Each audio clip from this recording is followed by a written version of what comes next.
Spoilers are a blight on the film industry. Why should I, or anyone, care about a film when I know the ending before I even begin? The most famous, or perhaps infamous, spoiler in all of film history is that of Soylent Green, an American dystopian thriller from the early 70s and one of my favourite films ever. The film, sadly, is famous not so much for its impeccable content, but for how the ending was spoiled, which for most people seems utterly ludicrous. The first theatrical trailer sets out the question, what exactly is the secret of Soylent Green, before immediately going on to show you footage from the final 10 minutes, which demonstrates people being made into Soylent. In fact, the trailer actually not just spoils, but explains the motivations behind the death of one of the film's most beloved characters, a death which happens an hour 12 into the film. Saul Roth was the next to know. How do we come to this? And he chose to die, rather than reveal the secret of Soylent Green. It's not exactly subtle. In fact, it may as well have contained the film's final line, verbatim. Soylent Green is made out of people. Oh, sorry. Spoilers. Moving on. There's a lot to love about Soylent Green. Its masterful use of suspense, its politically minded and almost prophetic world-building, and not to mention the single best food scene in all of cinema, hands down. Love apple. But a lot of people don't want to watch the film because they know what happens. They know the twist. Soylent Green is people. The protagonist says it to a crowd at the end after winning a fight with one of the antagonists, and then the credits roll. The hero wins, the plot is uncovered, and the world presumably begins to fix itself. Wrong. What if I told you that none of that happens, and more than that, that the inverse happens despite popular belief? What if I told you that the hero actually dies? That Soylent cover it all up? That the world goes on eating people? What if the biggest spoiler of all time is actually not a spoiler at all? I'm not talking about a sequel or a director's cut here, not even a post-credit scene. This all happens in the film. People just don't notice, because the moment the credits roll, they think the film is over. Thing is, in this and every other film, the credits are a part of the movie. Watching them as part of Soylent Green completely changes the ending and provides one of the smartest, most interesting twists I've ever seen. So, these are the credits. You're watching them right now. They probably seem like just a few picturesque images with crew information over the top. Fairly normal credits, right? Well, maybe not. Let's rewind. About half an hour before the end of the film, the character Saul goes home, with going home in this case being what the world of Soylent Green calls a visit to the euthanasia clinic. In this clinic, any citizen can end their life on their own terms, and spend their last few minutes looking at videos of the world as it once was, prior to the wars and the pollution that made it the dystopia that it is in their present day. These videos are highly guarded secrets. It is made explicitly clear that people are only allowed to see them in their last moments. We only know this because our protagonist breaks in to talk to Saul before his death and sees them by accident.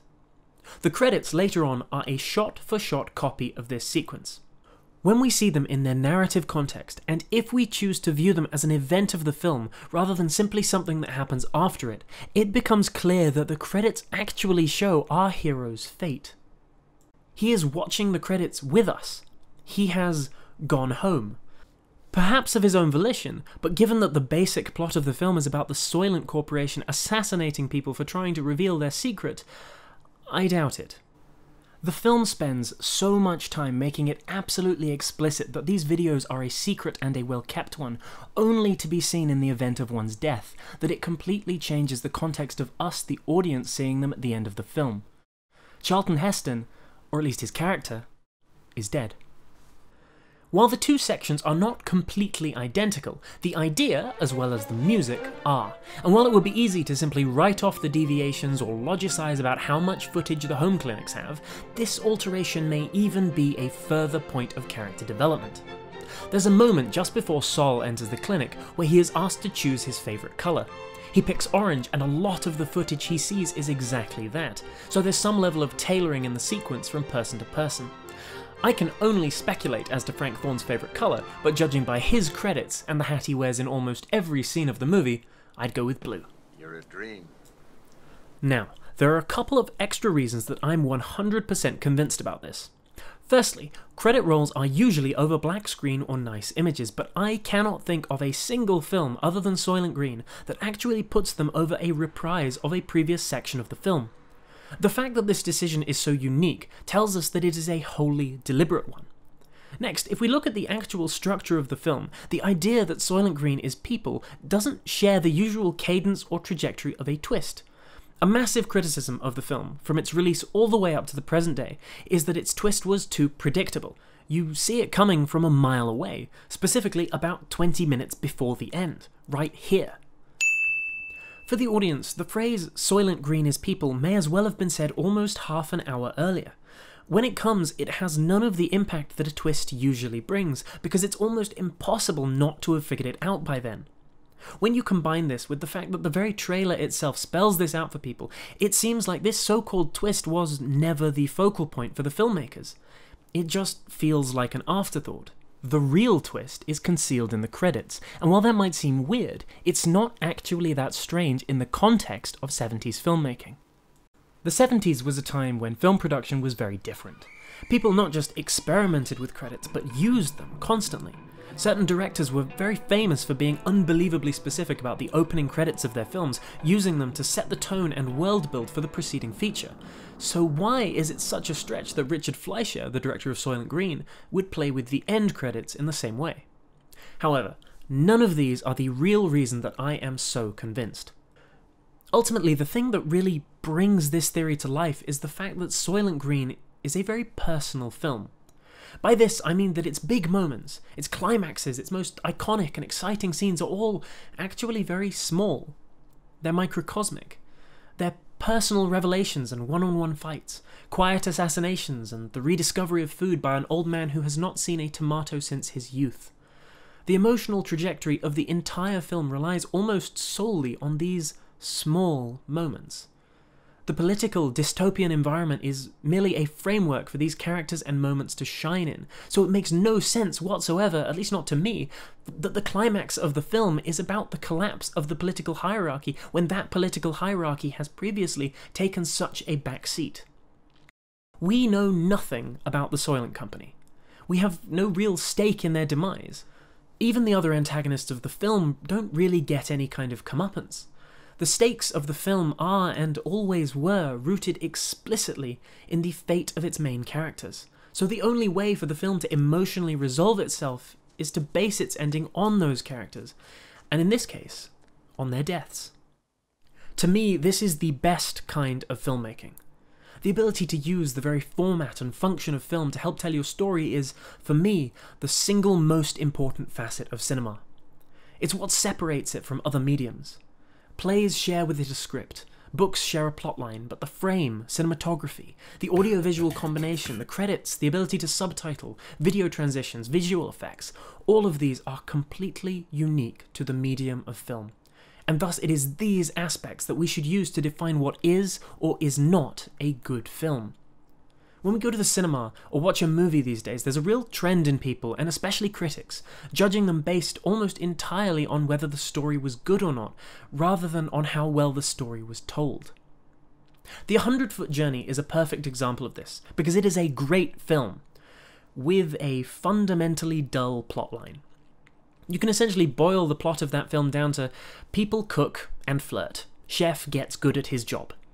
Both the climax and the falling action, which are the traditional third and fourth acts of a play, where all of the angst and drama gets both set up and resolved, happens in the space of a single 10-minute montage. It literally takes 10 minutes. That's tiny. The thing is, despite this lackluster plot, the emotions of cooking, the dialogue of food, and the method of storytelling is so utterly perfect for the tone of that film that the lack of story doesn't matter. It is a great film, it's just not a great story, because it doesn't need to be.